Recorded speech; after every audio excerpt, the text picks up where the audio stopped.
өнөөдөр ингээд аяллаа эхэлж байна.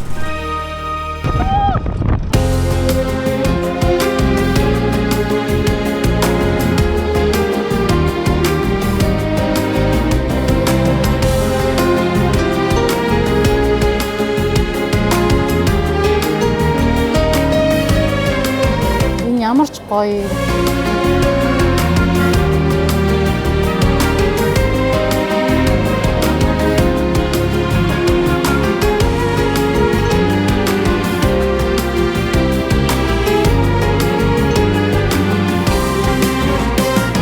여기 벌써 인간 없어.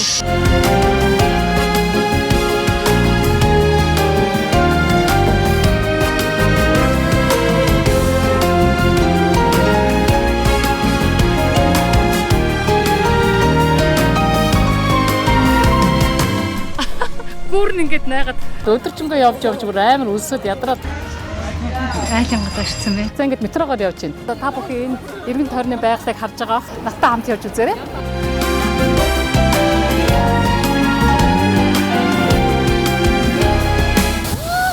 За баярлалаа. Миний Айсан Менгэн хот.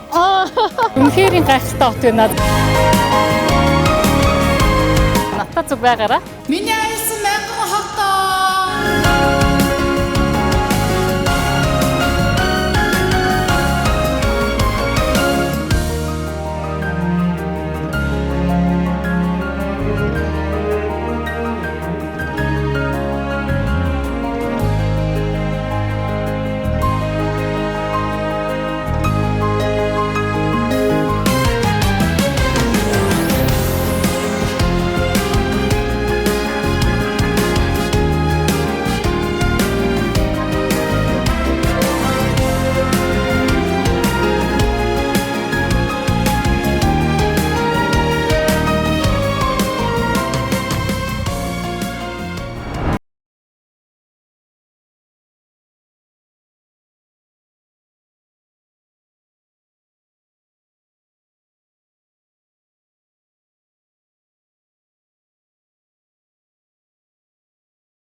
Нэвтрүүлгийн ерөнхий ивент тэтгэгч Мянган хот кофе шоп. Сайн байцгаана үзэгчдээ. За би өнөөдөр та бүхэнтэйгээ Өвөр Монголын нийслэл хот Хөх хотоос мэдчилж байна. За бид нар Монгол улс энэ бол манай Монголын газар нутаг. За эртний одоо хүннүү, кидан, сайн бие үндэстэнгүүд гэх мэт нүүдэлчин үндэстэнгүүдээс эхлүүлээд за эзэнт гүрэн задран унсны дараагаар за Монголын одоо бидний мэдих Мантхай цэцэн хатан Батмөх Даян хаан за мөн одоо Монголын сүүлчийн их хаан гэдэг байсан Лигдэн хааны одоо энэ хотод амьдрал сууж за одоо Монгол улсаа удирддаг байсан газар үлээ. За энэ газар бол бид нар одоо Ар Монгол, Өвөр Монгол гэж хуваагдсанаас хойш 70 жилийн нүүр үзэж байгаа. За одоо энд бол 20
гэж үздэг.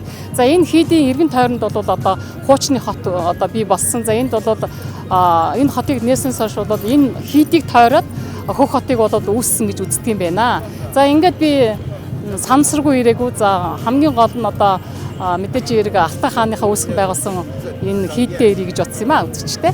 За надтай зүг байгаараа.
Үзэгчдээ яг энэ их зүү хийдийн өмнөх талбай дээр за Алтан хааны хүрэл асар том хөшөө байд юм байна. За энэ хөшөөний эргэн тойронд бол маш олон тооны хүмүүс одоо бүжгэлж дуулж өдрийг өнгөрөөдөг. За энд өвөр монголчууд болон хятадууд цагаа их өнгөрөөдөг одоо олон хүн цугласан газар байдаг юм байна.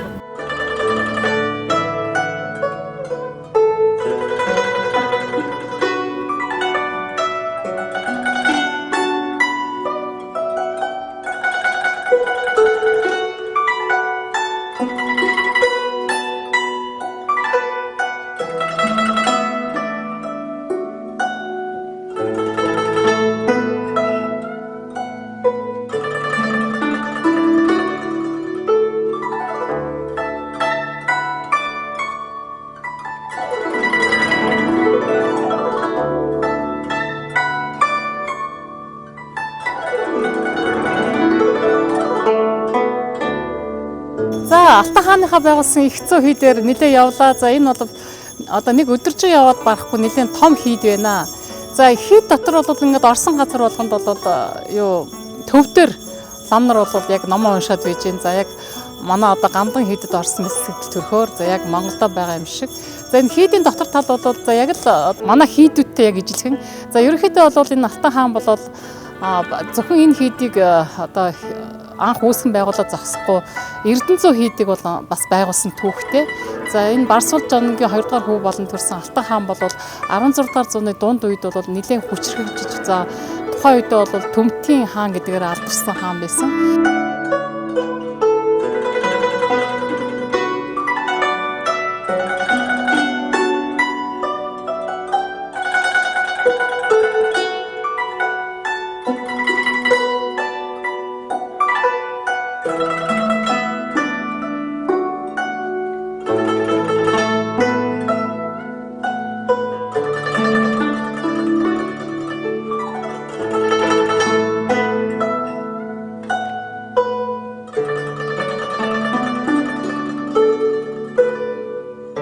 За Алтан хаан бол одоо маш их шашин шүтлэгтэй хаан байсан. За төвдөөс лам нарыг залж авчирч за энэ их зөө хийдийг анх одоо ам оруулж исэн түүхтэй юм билээ.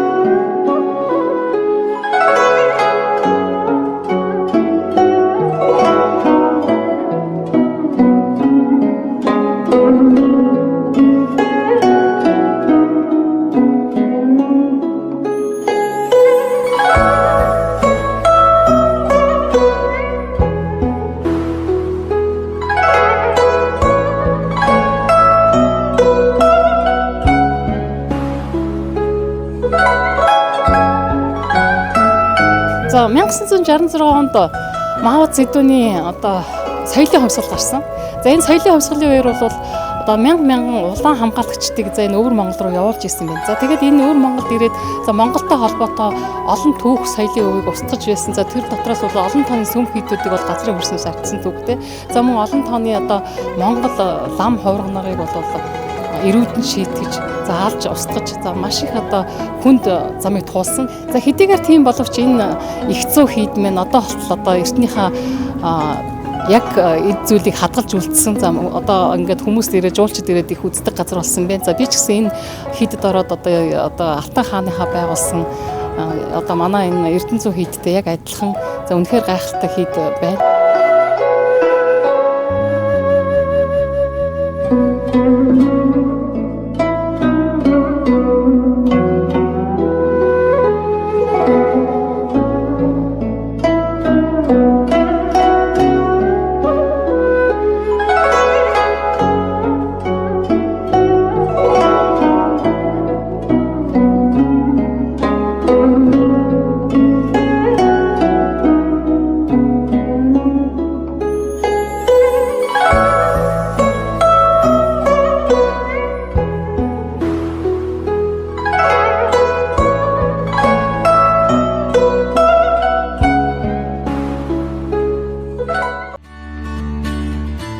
Нэвтрүүлгийн ерөнхий ивент тэтгэгч Мянган хот кофе шоп.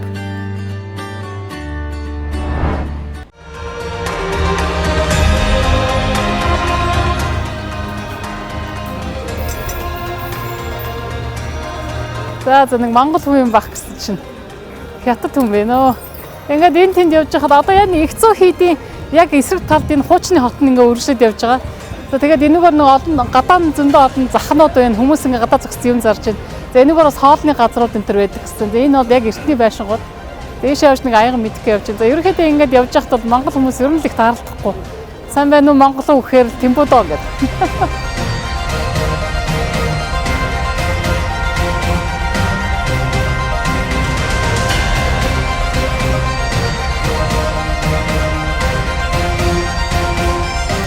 Дугаар зууны ихэнх үед Монголын газар нутаг хоорондоо бараг хамааралгүй тархаа бутархаа болж Лэгдэн хаан монголчуудыг нэгтгэхийг хүссэн боловч ноёдууд нь дотроосоо эвдрэлцэж манжууруудтай нийлэн Лэгдэн хааныг хэд хэдэн тулаанд цохин за Лэгдэн хаан 1634 онд нас орж Хөх хотыг Манччин улс эзлэн авсан түүхтэй байлээ.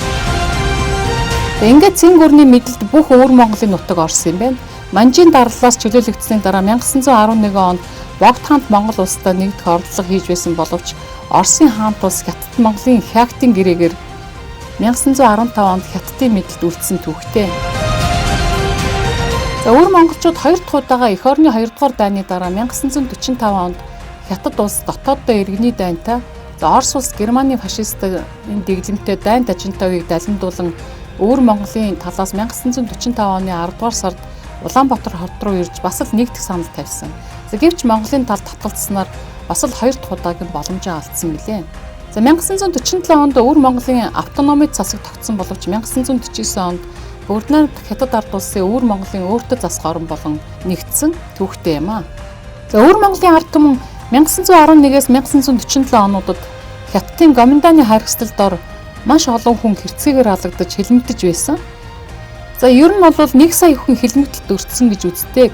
За 1966 онд Хятадын соёлын хувьсгал гарч мянган улаан хамгаалагч гэгдэх хятадууд өвөр Монголд ирж феодал гаралтай сэхэтнүүд зарим засаг захиргааны ажилтнуудыг тамлан зоож, буддын сүм хийдийг устгаж, нурааж, за Мао Цзэдуны хэлсэн үгийг хүчээр чэйжлүүлж, Монгол яс, хэл, соёлын өвийг сүйтгэсэн түүхтэй. За энэ үед Зөв талбай тулс болон Бүгднайрамд Монгол ард улсын эсрэг суртал ухуулга ихээр хийгдэж, за 1967 оны үед ихэд 20,000 гаруй монгол хүнийг ар монголчуудтай холбоотой хэмээн сэжиглэн хөнөөж 300-аад мянган хүнийг шархтуулсан гэж үздэг. За ер нь бол бүх өвөр Монгол даяар хилмигдүүлэлт явагдсан байна. За харин одоо өвөр Монгол иргэд маань цалин өндөр, тэтгэмж өндөр, за Хятадын засгийн газараас үндэсний цөөнхүүдэд тусгай програмаар бизнесээ өргөжүүлэх, аж амьдралыг нь дээшлүүлэх тал дээр Хятадын засгийн газар маш их анхаарах болсон гэж уулзсан хүмүүс ихээхэн ярьж хүүрнэж байсныг энд тэмдэглэх зүйтэй хаа.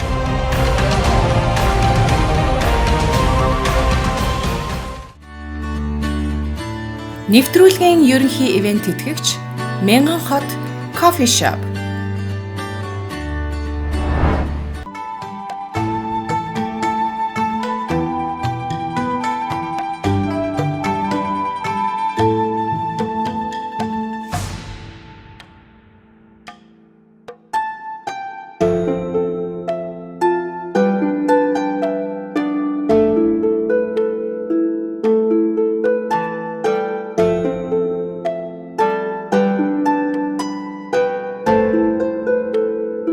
За энэхүү бунхан Хүннүгийн хөх хааны эхнэр болсон хан улсын эзэн хаан Юандэгийн татвар им үзэсгэлэнт Ван Жожууны дурсгал зориулагджээ. За Ван Жожуун Жигүү мужийн уугуул бөгөөд хан гүрний үед амьдарч байсан. За эзэн хаан Юанди улсын үед эзэн хааны ордонд авчирсан татвар им. За тэр үеийн эзэн хаан шинэ эхнэр сонгохдоо эзэн хааны татвар имсдгийг өөрөө хараагүй, харин ордны бүх татвар имсийн хөргийг зурж түнд үзүүлэхийг ордны зураачтай тушаасан түүхтэй юм байна. За ингээд ордны татвар имсэн эзэн хааны эхнэр болохын тулд тэр зураачид хээл хахвал өгсөн тул тэдний маш үзэсгэлэнтэй болгон дүрслэн зурж байсан юм байна. За гэхдээ Жаажаажуун бол бусад эзэн хааны татвар имүүдээс ялгаатай өөртөө бүрэн итгэлтэй нэгэн байсан. За бардам цангаараа уран зураач Ма Яншад хахвал өгөхөөс татгалцсан түүхтэй юм байна. За хээл хахвал авсан зураач түүнд хорсохдоо түүний хөрөг дээр одоо өөрийн нүүрэн дээр нь байхгүй томоо мэнг зурсан юм байна. За эзэн хаан түүний хөргийг хараад нэг удаач тоож хараагүй, нэг удаач гэсэн тэр хүнтэй уулзаагүй байсан түүхтэй. За манай эртний өмнөх 33 дугаар онд өдгөөгийн хятад гүрэн Хүннүнүүдтэй инх тайвны гэрээ байгуулсан түүхтэй. За ингээд Хүннүгийн хаан Хөх хаан эзэн хааны төрсөн охиныг өөрийн эхнэр болгон за үүгээрээ та бид сайн хөршөө харилцаа тогтооё гэж хүссэн юм байна. За тэрээр өөрийн охиноо нүүдэлчдэд эхнэр болгон явуулахыг хүсээгүй. Тэгээд ордонд байсан татвар имсийг гүнж цол хүртэн гэж зарлал явуулсан байна. За эзэн хааны бүх татвар имсийн дотроос зөвхөн Ван Жожуу энэ хүслийг хүлээн авч за өөрөө түүний хатан болох хүслийг илэрхийлсэн түүхтэй юм байна. За энэ үеэр эзэн хаан анх удаа түүний үзэсгэлэн гоог бишрэн харж за Хүннүгийн хааны дэргэд түүнийг уурлуулахыг хүсээгүйгээр татвар им болгож явуулсан түүхтэй юм байна. За улс төрийн хувьд энэ гэрэлт нь маш ашигтай байсан бөгөөд Хүннүтэй одоо харилцаа нэлээд сайжирсан гэж үздэг. Гэвч эзэн хаан өөрийн одоо ордны хамгийн үзэсгэлэнтэй татвар имээ алдсандаа маш их уурлаж, авилагчин зураач Ма Яншууг цаазалсан түүхтэй юм байна. За үлдсэн бүх амьдралаа нүүдэлчин хүннүүгийн гүрэнд амьдарсан Ван Зайжун хөх хаанд хүүхдүүдийн төрүүлжин. За энэ нь бол тэр үеийн хятадын эзэнт гүрэнтэй холбоог болон бэхжүүлсэн гэж үздэг. За хятадын түүхч Жан Бозаны бичснээр Ван Зайжун бол зүгээр нэг түүхэн хүн биш ээ. Үндэстэн хоорондын найрамдлын бэлэгдэл. За энэ булшин зөвхөн булш ус харин ард түмний найрамдлын дурсгал юм а гэж хэлжсэн байна.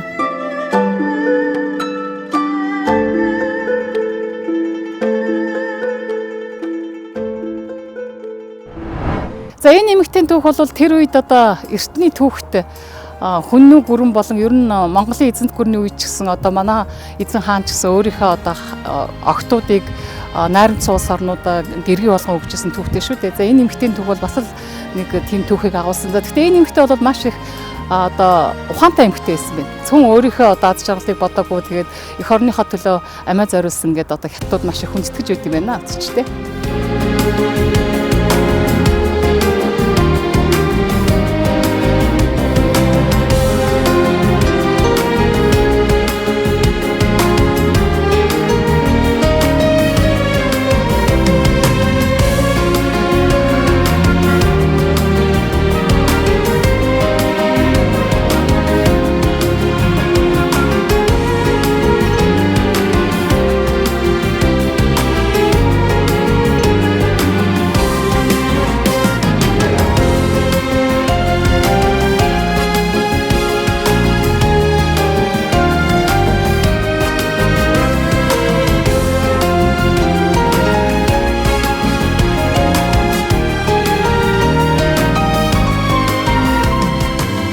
Хөх хотод Чингис хааны өргөн чөлөө гээд асар том гудамж үйдэг юм ээ. За тэр гудамжаар явж байгаад энийг том цэцэрлэг төрөлөнд ороод ирсэн чинь одоо Чингис хааны асар том одоо маш өндөр сүртэй сүрлэг хүрэл хөшөөтэй таарлаа. За энэ миний хойд харагдаж байгаа.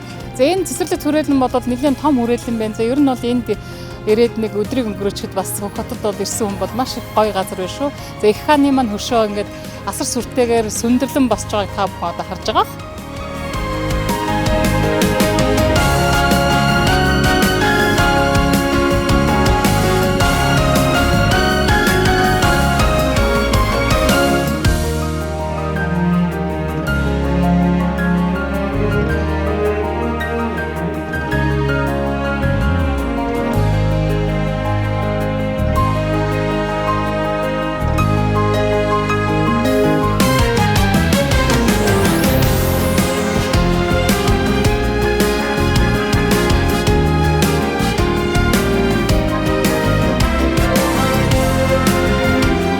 За өвөр Монгол нь сая 181,104 км талбайтай асар том газар нутагтай Франц, Герман хоёрын нийслэнээс илүү том хэмжээтэй Хятад улсын нийт газар нутгийн 12% эзэлдэг юм а. За энд бол 2351 зүйлийн үр, ой мод төстэй олон төрлийн ургамал ургадаг. За мөн энэ олон тооны ургамлыг бол Хятадын улам жил тангаах ухаанд им үйлдвэрлэхэд түүхийд болгон ашигладаг. 114 төрлийн зэрлэг амьтан 51 гаруй төрлийн шууд амьдардаг.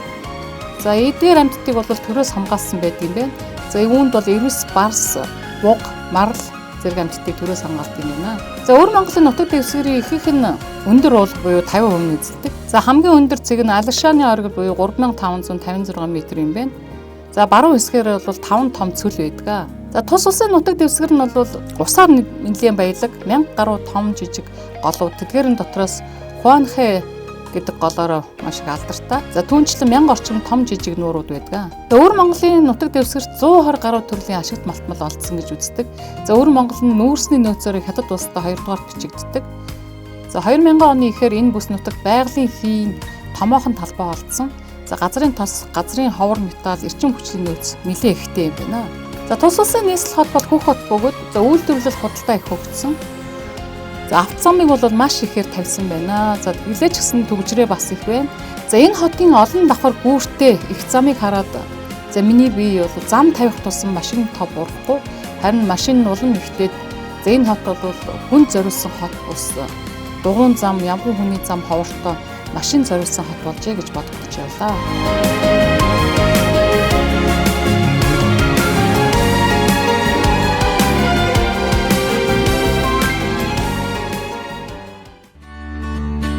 Нэвтрүүлгийн ерөнхий ивент тэтгэгч Мянган хот кофе шоп.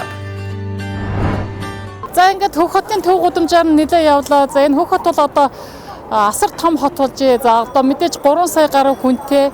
За яг энэ хотын төв хэсгээр бол одоо метротой болж байгаа юм байна. Метро баригдаж байгаа юм байна. За одоо ерөнхийдөө ингээд ажиглаад байж хахад дэлгүүр албан газар бүх юмны одоо үүдэн дээгүүр нь одоо эхлээд уйгуржин Монгол бичгээр бичээд за тэгээд дараагаар нь хятадаар бичсэн байна. За одоо энэ одоо бас нэг олт юм аа. За миний хувьд бодож байгаад ерөнхийдөө бол энэ хятад улс 56 үндэстэн ястантай. За энэ 56 үндэстэн ястангаас 5 үндэстэн ястан бол одоо автономид буюу өөртөө засаглах улс болж одоо үлдсэн. За үүний нэг нь бол одоо өвөр Монголын өөртөө засах улс юм аа. За өвөр Монгол залуучууд одоо өөрийнхөө одоо энэ уйгуржин бичгээ хадгалж үлдэх гэж нэлээд одоо оролдож байгаа. За гэвч одоо ингээд би энд нэлээд онлоо олон хүмүүстэй ч ярилцлаа. За ерөнхийдөө бол энэ залуучууд уйгуржин Монгол бичгээ хадгалж үлдэхдээ бас одоо нэлээд асуудалтай болж байгаа юм. За юунаас болсон гэхээр одоо энэ нийгмийн сүлжээ ямар нэгэн мэдээлэл олж авахд бол интернетэд дандаа хятадаар олж авах нь айгүй амар.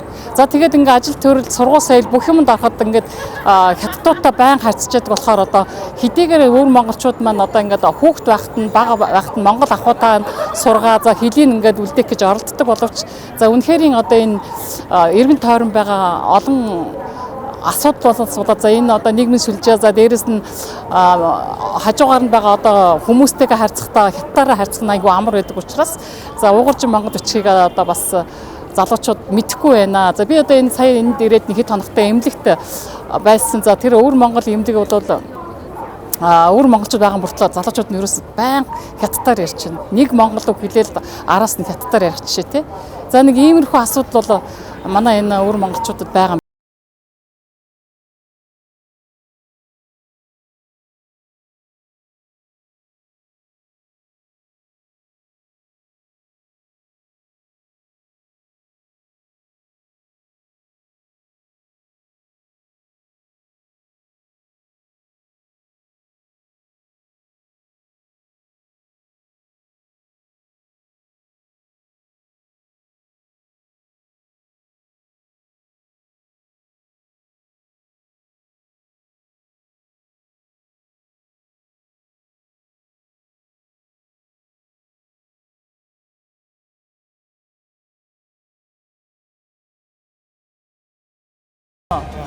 За би одоо ингээд өнөөдөр Хөх хотод ирээд энэ хотын төв гудамжаар нь зөндөө явлаа.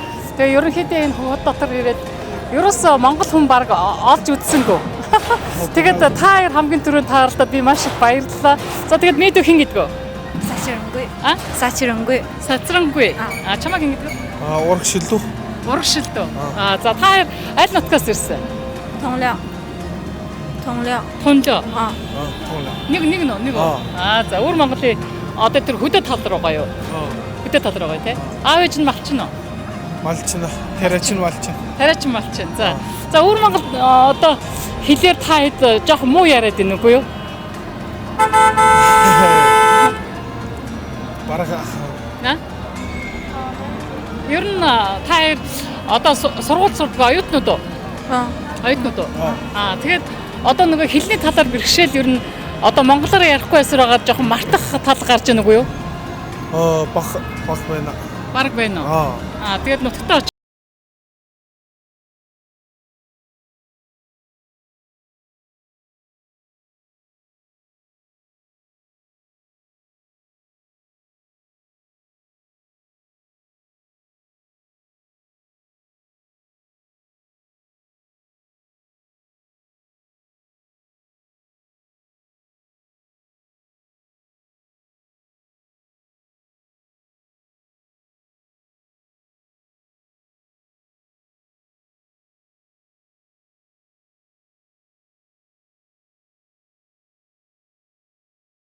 хоёр цаг хэрэгтээ хотын төв гудамжаар явлаа.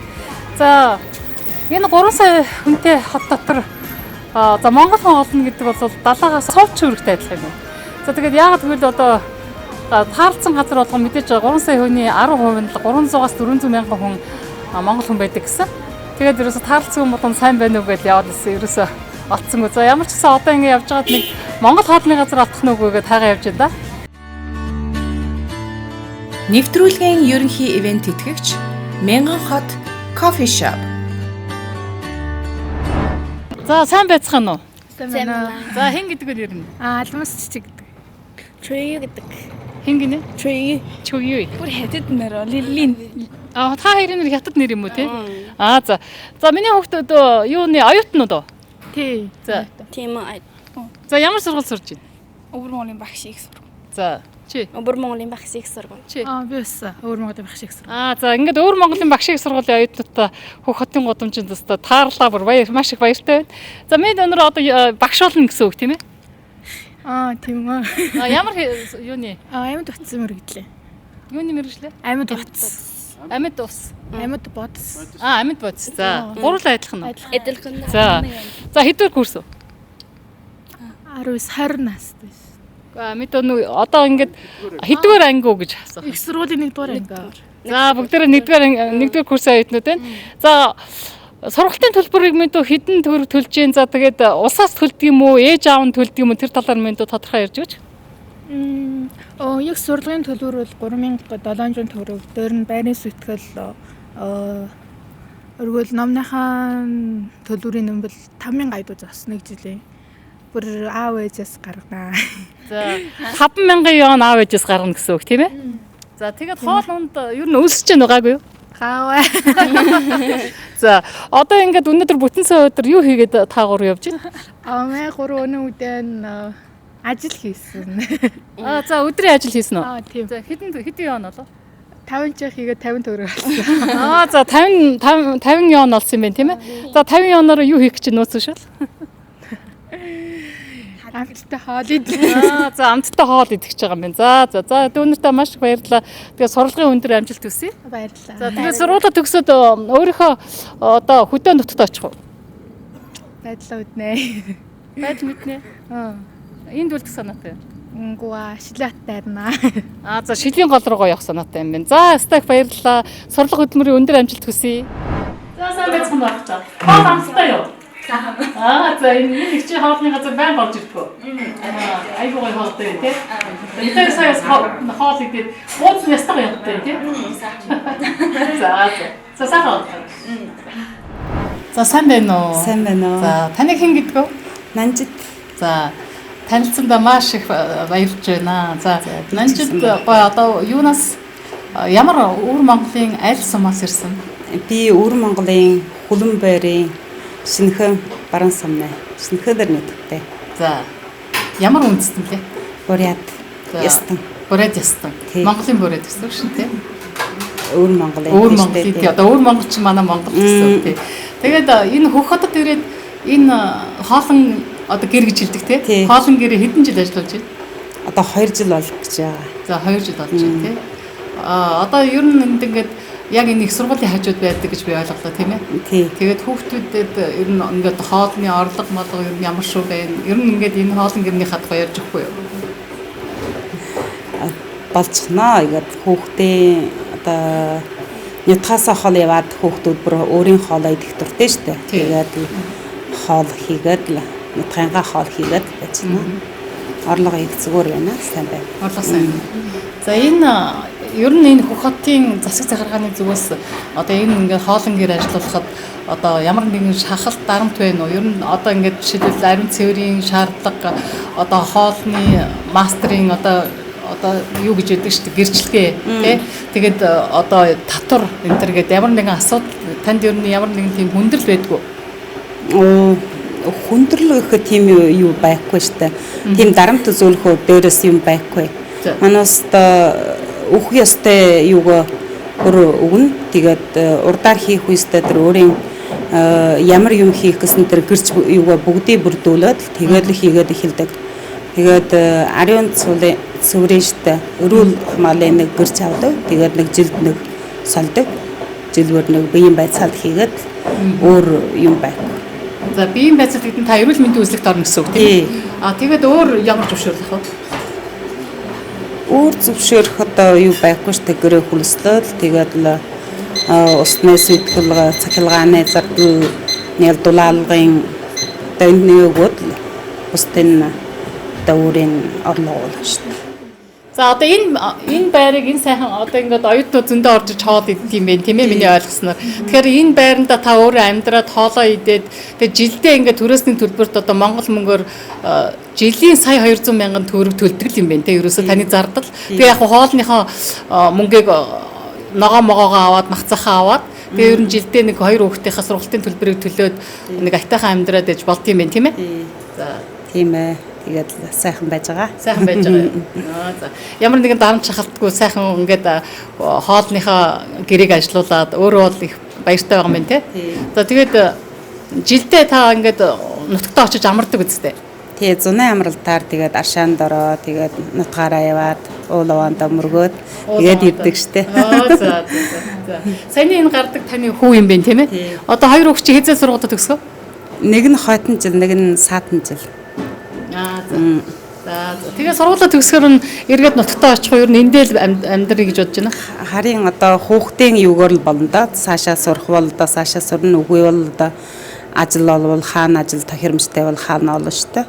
Өөрийн сурсан юугаар л болно.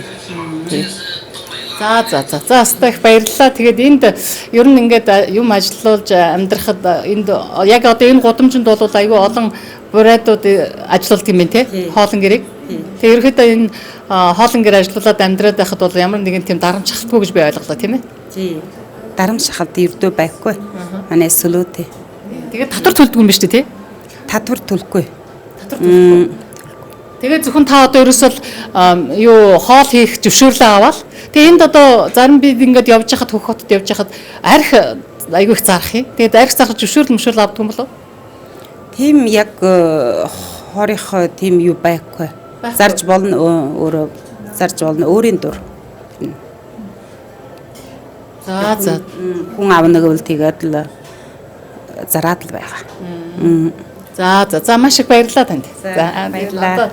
Ажил чинь их өндөр амжилт төсөө. Энэ хоолн гэрч одоо олон хүн орж ирж одоо таны ашиг орлого өндөр байх хэлтгай. За баярлалаа. За баярлалаа. За баярлалаа.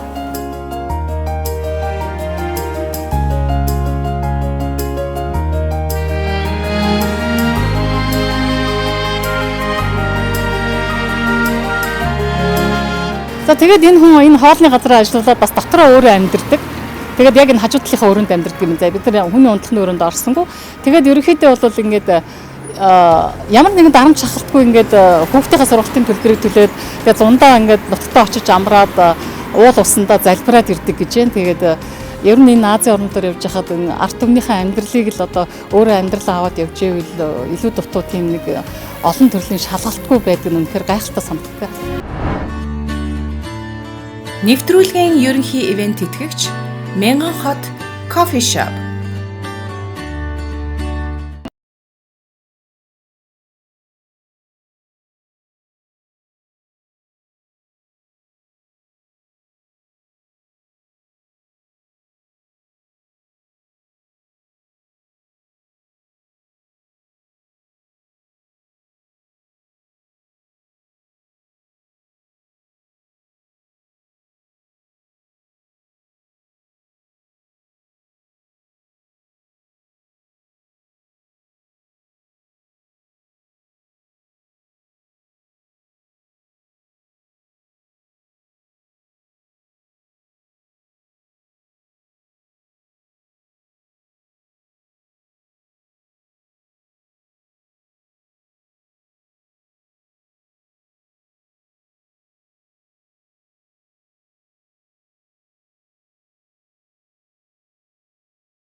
За өвөр Монголын музейгээр ороод за энэ музей бол яг миний энэ хойдолд харагдж байгаа асар том музей.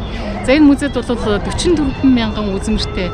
За хятадын болон өвөр Монголын түүхтэй асар их холбоотой. За түүнээс гадна өвөр Монголоос гадна манай их эзэн хаадуудын түүх. За тэгвэл Йоан Гүрний түүх. За мөн тэр үед хэрэгжилжсэн манай эзэн хаадын өмсчсэн хувцс хунар. За эдэлжсэн алт мөнгөн эдлэл имэйл хазаар. За имэйлэн алтан имэйл энтергээд гэргээнүүд, алтан гэргээнүүд энтергээд маш сонирхолтой үзмэр байна шүү. За тэгээ энэ музейний 3 давхарт нь Чингис хаан болон манай хаадуудад зориулсан асар том өргөө байдаг юм ээ. За тэр өргөөгөр орж нэг 2 цаг хэрэг явлаа үзэгчтэй. За тэгээд энэ музейний хажуу талд бол асар том энэ сүүлийн үеийн орчин үеийн загвараар баригдсан театр байна. За түүний хойд талд харж байгаа хэсэг бол мөн өвөр Монголын шийдэх ухаан техникийн музей байна. За энэ музейний эсрэг талд бол өвөр Монголын арт музей гэдэг. За энэ Хөх хотын яг зүүн хэсэгт байрладаг энэ газар бол энд ирсэн хүн заавал үзэх ёстой маш их сонирхолтой олон тооны музейнд байдаг юм шүү үзэгчтэй. За энэ музей дотор ороод та бүхэндээ сонирхол маш олон сайхан зургууд авлаа. Тэгээд надтай цугойж энэ нэвтрүүлгээ үзээд за та бүхэн энэ өвөр Монголд ирэхдээ заавал Хөх хотоор ороод за энэ музейг орж үзэх хэрэгтэй юм байна шүү. За энэ музейд бол хурц чулуун зэвсгийн үеэс эхлээд маш үнэтэй археологийн маш олон жил 100 жилийн түүхтэй маш их чухал олдурууд байт юм байна. За түүнээс гадна хүннүгийн үеийн түүхээс эхлээд өвөр Монголын 1947 онд яаж эрх чөлөөгөө олж авч өөртөө засах орноо тунхагласан юм бэ. За 1949 онд Богднамт хятадд улсын нийтэд орсон тухай маш чухал түүхийн музейнд нэг давхартай байт юм байна. За ингээд та бүхэн энэ Хөх хотод ирж энэ музейг заавал үзээрэй үзэгчтэй. За ингээд Хөх хотоор хийсэн аялал өгөр дуусгаж байна. За дараагийн нэвтрүүлгүүд баяртай үзэгчтэй.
өнөөдөр ингээд аяллаа эхэлж байна.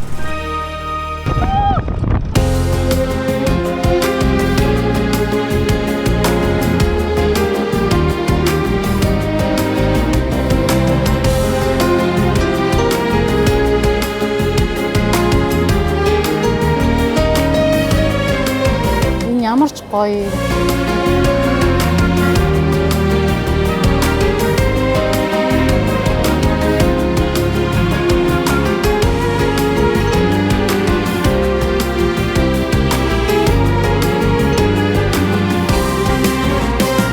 여기 벌써 인가 갔어.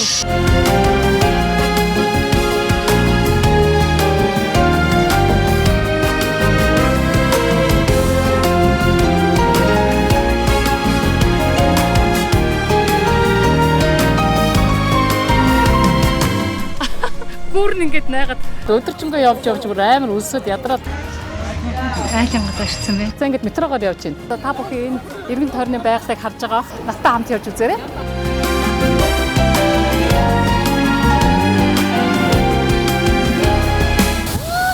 Забайтя. Миний Айсан Менгэн хот. Үнэхээр гайхалтай хот байна. Надтай зүг байгаараа. Миний айсан мянган хотоо.